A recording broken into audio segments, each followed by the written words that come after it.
तर हे आहे बघा गोल्डन टेम्पल आणि मी मध्ये आलोय. किती भारी दिसतंय एकदम. हा रात्रीचा व्ह्यू आहे. आम्ही असं पूर्ण राऊंड मारून सगळीकडे आलोय. एवढी क्लिनिंग आहे ना, म्हणजे एवढा क्राऊड असून सुद्धा एवढी सगळी क्लिनिंग. मी फर्स्ट टाइम बघतो कुठल्या तरी टेम्पलच्या बाहेर इतके मोठे मोठे कुंडी आहे. दर्शन करून बाहेर येताना त्यावेळेस असे शॉप आहेत बाहेर सगळं जे लेडीजसाठी, म्हणजे जेंट्स एक्झिट करते की नाही काय माहीत, 10च्या नंतर. आणि रात्री फायनली आम्ही एंट्री केली. आता आहे तो समोर मेन गेट. हे बघा फायनली गोल्डन टेम्पल पैसे आलोय आपण. सकाळी दर्शन वगैरे झालंय आमचं. आता आम्ही आलो जालियनवाला बाग. 36 गोळ्या मारले तर त्याचं इथं सिम्बॉल हे झाले होते. त्यांनी आपापलं मत व्यक्त केलं होतं इथं.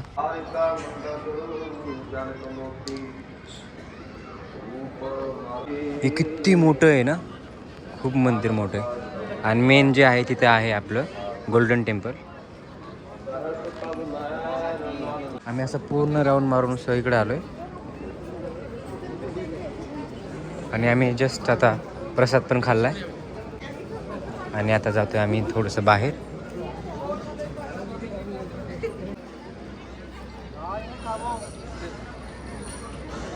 तुम्ही मध्ये आल्याच्या नंतर अगोदर तिथं पाय वगैरे हे करा स्वच्छ आणि पाणी वगैरे घ्या अंगावर.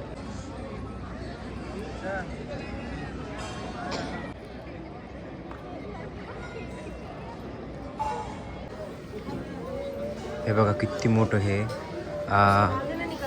बोराचं झाड आहे. खूप भारी आहे. एकदम मन प्रसन्न होतं आल्यानंतर. आम्ही हा पूर्ण राऊंड कंप्लीट केला आता.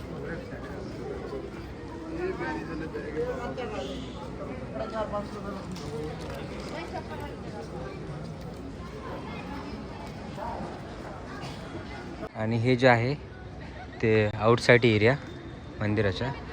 एवढी क्लिनिंग आहे ना, म्हणजे एवढा क्राऊड असून सुद्धा एवढी सगळी क्लिनिंग. हे बघा हे आहे मुख्य द्वार. आणि इथं पाण्याचं ते फाउंडेशन चालू होतं तर ते आता बंद झालं.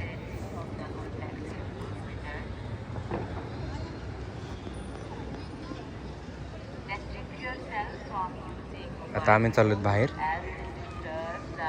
मी फर्स्ट टाइम बघतो कुठल्या तरी टेम्पलच्या बाहेर इतके मोठे मोठे कुंडी. एवढं भारी वाटते ना की मी एक्सप्लेन नाही करू शकत माझ्या शब्दामध्ये. खूपच भारी वाटते. आणि पुढे गेल्यानंतर शॉप वगैरे आहेत भरपूर, जर कोणाला काही शॉपिंग करायचं असेल तर. वाव.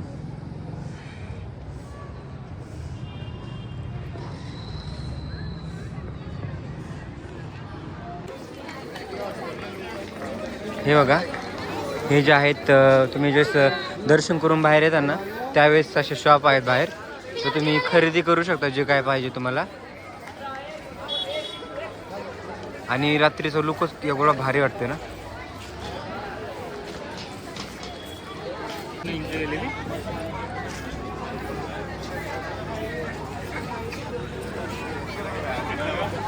रात्रीचा जो लुक आहे ना त्याची मजाच वेगळी बरं का. इथं पण सेम तीच कंडिशन आहे. मेन म्हणजे काय, सगळं जे लेडीजसाठी, म्हणजे जेंट्स एक्झिट करते का नाही काय माहीत, कारण की लेडीजसाठी भरपूर इथं वस्तू घेण्यासाठी, म्हणजे भरपूर. इथंच नाही, जिथं जिथं आम्ही गेलो ना तिथं सगळं लेडीजसाठीच आहे. इथं पण मोस्ट ऑफ सगळं लेडीजसाठीच आहे घेण्यासाठी.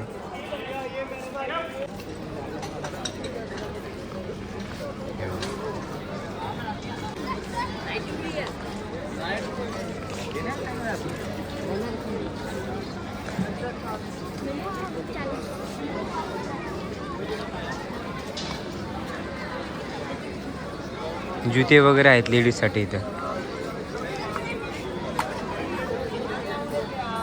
हे बघा आउटसाईडचा मंदिराच्या बाहेरचा हा परिसर आहे. आम्ही नाईटमध्ये पण गेलो होतो आणि आता तुम्हाला जे दाखवतोय ते डेमध्ये. दोन्हीच एक्सपिरियन्स घेतला आम्ही, कारण की मला तर सगळ्यात जास्त नाईट आवडलं. कारण की नाईटमध्ये सगळे लाईटिंग वगैरे सगळे एकदम शांत, म्हणजे सगळे लोक आले होते. मोस्ट ऑफ दर्शनासाठी किंवा फिरण्यासाठी ना लोक रात्री तिथे जास्त क्राऊड. आता हे जे दाखवते ना ते आहे बघा, म्हणजे हे तुम्हाला नाईटला पण दाखवलं होतं, आता हा डेचं दाखवते. पण लाईटमध्ये जरा जो व्ह्यू होता ना तो वेगळाच होता, कारण की लाईट वगैरे भारी वाटत होतं. आता आम्ही चाललो आहेत गोल्डन टेम्पलच्या साईडला. हे जे सगळे तुम्हाला जे गाळे बंद दिसत ना ते आता स्टार्ट म्हणजे सगळे जे दिसत गाळे जेवढे तुम्हाला दिसत ते सगळे म्हणजे काही ना काही आहे त्या शॉपमध्ये घेण्यासारखं. पण आत्ता आम्ही जे सकाळी लवकर दर्शन करून आम्हाला करायचं होतं कारण की त्याच्यानंतर आम्हाला वाघा बॉर्डरला पण जायचं होतं. त्याच्यामुळं आम्ही लवकर उठलो आणि कारण की सकाळी दर्शन ह्याच्यासाठी कारण की जास्त वेळ नाही लागणार कारण की रात्री आम्ही बघितलं खूप मोठी लाईन होती. आणि आत्ता दर्शन लवकर जाण्याचं कारण म्हणजे की जेणेकरून आम्हाला आणखी म्हणजे परत आम्ही दर्शन करतो आहे कारण की आम्हाला लवकर भेटावं दर्शन. आणि हे शॉप आत्ता सुरुवात आहे ओपन करायला. तर आता हळूहळू हे शॉप जे आहेत ते ओपन होतील आणि खूप काही घेण्यासारखं आहे. पण मी काहीच घेतलं नाही कारण की मला असं वेगळं काही वाटलं नाही थोडंसं म्हणजे घेण्यासारखं. कारण की भरपूर काही वस्तू ज्या आहेत आपल्या महाराष्ट्रामध्ये आणि इथल्यामध्ये सिमिलर होत्या. बाकी सगळं जे आहेत म्हणजे भरपूर मोस्ट ऑफ सिमिलरच होत्या गोष्टी घेण्यासारख्या. फक्त खाण्यापिण्याच्या वस्तू ज्या वेगळ्या वेगळ्या होत्या. आणि बाकी मला असं काही डिफरंट काही असं म्हणजे काय म्हणू शकतो आपण त्याला ॲट्रॅक्टिव्ह असं काही वस्तू वाटली नाही. म्हणून मी काहीच घेतलं नाही. जसं गेलो तसं फक्त फिरून आलो. पण काय सांगा देवाच्या ठिकाणी असं ना फीलच एकदम एनर्जीच पॉझिटिव्ह असते.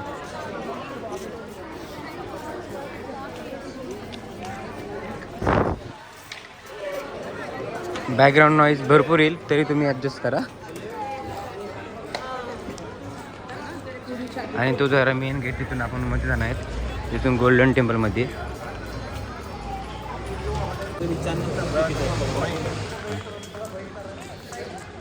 या साईडला मध्ये जर गेला तिथं पण शॉपिंगचं आहे.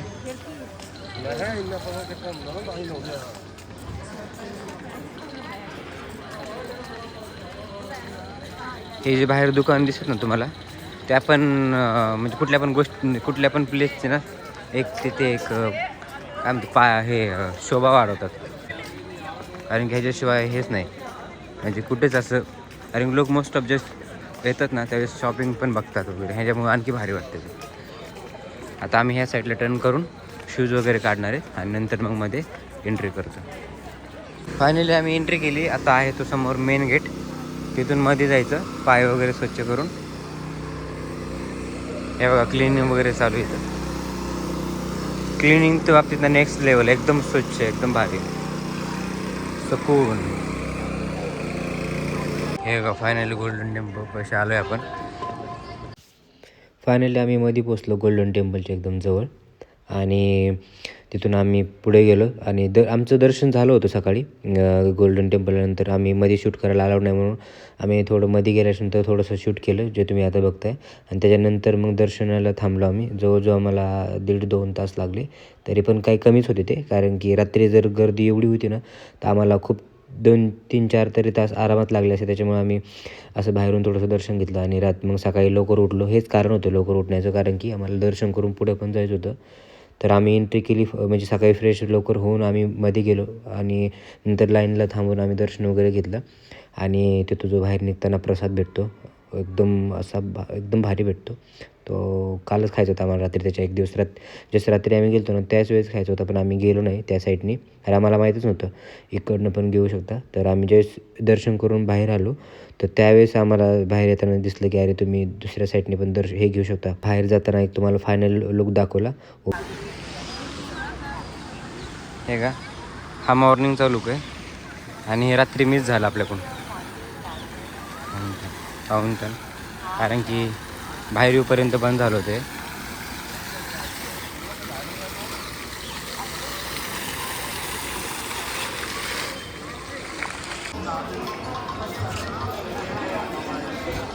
हे बघा तर फायनली असा आहे अमृतसरचा इनसाईड अँड आउटसाईड एरिया. आत्ता आम्ही आलो जालियनवाला बाग जे गोल्डन टेम्पलच्या म्हणजे ते गोल्डन टेम्पल जाण्याच्या अगोदरच लागतं.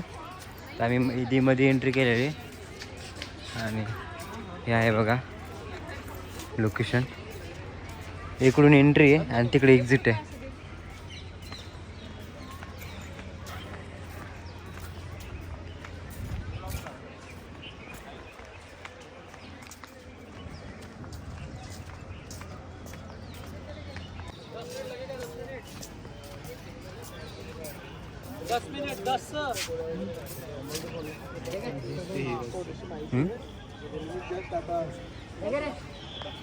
हे जालियनवाला जो बाग आहे त्याचं काय माहिती का, मेन म्हणजे हिस्ट्री काय आहे की ज्यावेळेस इंग्रजांनी कायदा पास केला होता तर ना आपल्या भारतातल्या लोकांनी ना इथंच आंदोलन केलं होतं, म्हणजे उठाव केला होता, त्या कायद्याच्या अगेन्स्ट गेले होते, म्हणजे तो कायदा नाही पाहिजे होता त्यांना आणि तो आपल्यासाठी चांगला होता म्हणून, कायदा चांगला नव्हता म्हणून त्यांनी इथून त्याला हे केले, विरोध केला. तर त्यांना ना गव्हर्मेंटने जे हे होते इंग्रज होते त्यांनी ना त्यांच्यावरनं फायर केलं, म्हणजे इलिगल काम केलं. तर काही लोकांनी ना हे तिथं लिहिले, गोली से जान बचाने के लिए लोग भागते भागते इस कुएं में गिर पडे. तर 120 लोकांनी शरीर निकाले गए, 120 लोकांना इथून काढले, मृतक म्हणजे 120 लोक मेलेले इथून काढले. हिस्ट्री म्हणजे सांगायचं म्हणजे एवढंच आहे, इम्पॉर्टंट आहे की इंग्रजांनी जो कायदा पास केला होता तर ना तो, आता कसे काही गोष्टी नाही पटल्यावर आंदोलन करतात, तर त्या काळात पण आंदोलन केलं होतं. तर इथूनच केलं होतं ते आंदोलन आणि त्याला त्या आंदोलनाला विरोध होता, कारण त्या कायदा जो पास केला होता तो चांगला नव्हता म्हणजे आपल्यासाठी. सो इथून मग त्यांच्यावर ना इंग्रज सरकारने फायर केलं आणि त्याच्यामध्ये खूप लोकांचं म्हणजे हे झाले, शहीद झाले.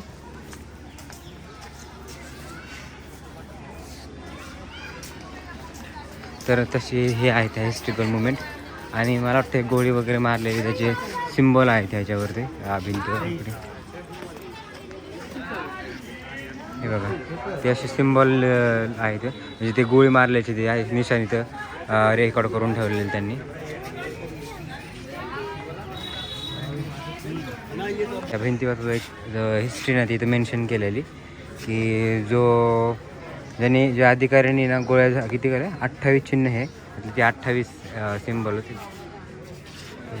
त्यात ज्याने गोळ्याचं हे दिलं होतं परमिशन, जनरल डायर त्याचं नाव आहे, त्याने हे ऑर्डर दिली होती आणि त्याच्या ऑर्डरनुसार इथं गोळ्या वगैरे झाडल्या होत्या.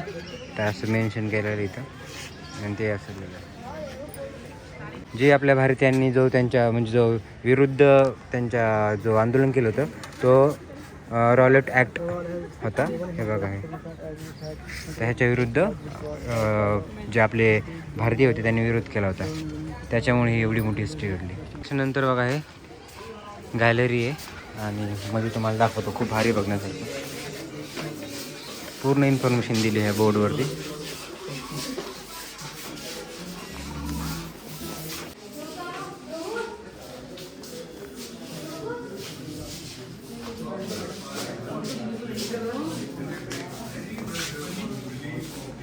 इथे पण थोडंसं मेन्शन केलेली हिस्ट्री.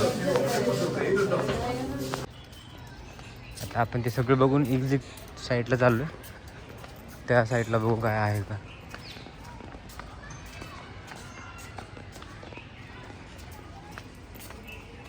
पुढं आल्याच्यानंतर परत दुसऱ्या ठिकाणी 36 गोळ्या मारल्यात आणि त्यांनीच तो जो हे होता इंग्रज होता रॉलेट ॲक्ट का विरोध केला होता, रॉलेट ॲक्टचा विरोध, जो कायदा पास केला होता रॉलेट ॲक्टचा विरोध. तर ह्यांनी 36 गोळ्या मारल्यात, तर त्याचं इथं सिम्बॉल आहेत.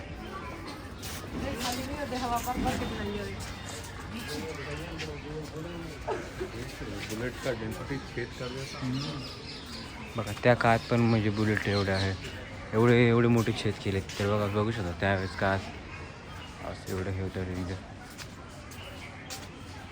हे झाले होते. त्यांनी आपापलं मत व्यक्त केलं होतं इथं. तर हे आहे बघा भाई भगवान सिंग यांनी हे त्यांचं मत इथं म्हणजे लिहून ठेवलेलं आहे, त्यांनी बोलले ते. त्याच्यानंतर इथं आहे प्रीतीपाल सिंग, त्यांनी पण हे इथं त्यांचं मत व्यक्त केलं होतं, त्यांची वाक्य आहे. आणि उधम सिंग त्यांनी हे,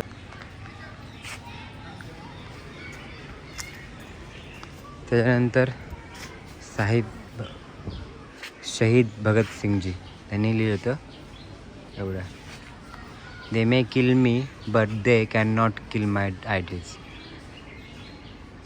दे can crush my body but they will not be able to crush my spirit. त्याच्यानंतर इकडे एक आहे जीवन एक संघर्ष है, चाहे वह किसी मनुष्य का हो या राष्ट्र का। अविनाशी राम ने मुमताज़ की चुल को लिखे पत्र का अंश, अविनाशी जी ने। और ये जनरल मोहन सिंह ने लिखा था, यह हर भारतीय का कर्तव्य है कि वह दशकों से भारतीय का खून चूस रहे इन राक्षसों से युद्ध करे और उनको देश से खदर दे। त्याच्यानंतर मोहम्मद इक्बाल यांनी लिहिलं होतं, सारे जहाँ से अच्छा, हे खूप फेमस झालेलं वाक्य, सारे जहाँ से अच्छा हिंदुस्तान हमारा, हम बुलबुले है इनकी यह गुलसिता हमारा। त्याच्यानंतर हे लिहिलं होतं गदर जी गुंज यांनी लिहिलेलं हे।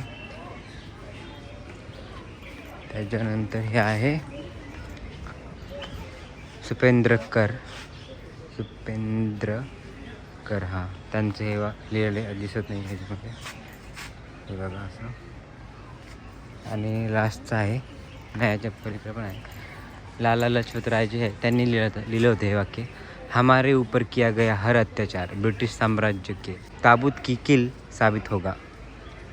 त्याच्यानंतर हे लास्ट आहे, करतार सिंग सराभा यांनी लिहिलं होतं, मैं दया के लिए क्षमा वाचना क्यों करूँ, यदि मुझे अनेक जीवन भी मिले होते तो मैं अपने सारे जीवन राष्ट्र के लिए इसी प्रकार कुर्बान कर देता।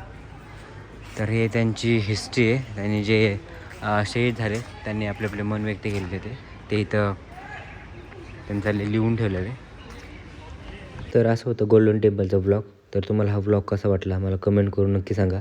आवडला असेल तर लाईक करा, शेअर करा आणि चॅनलवरती नवीन असाल तर चॅनलला सुद्धा सबस्क्राईब करा। तर आपण भेटूया नवीन ब्लॉगमध्ये, तोपर्यंत बाय।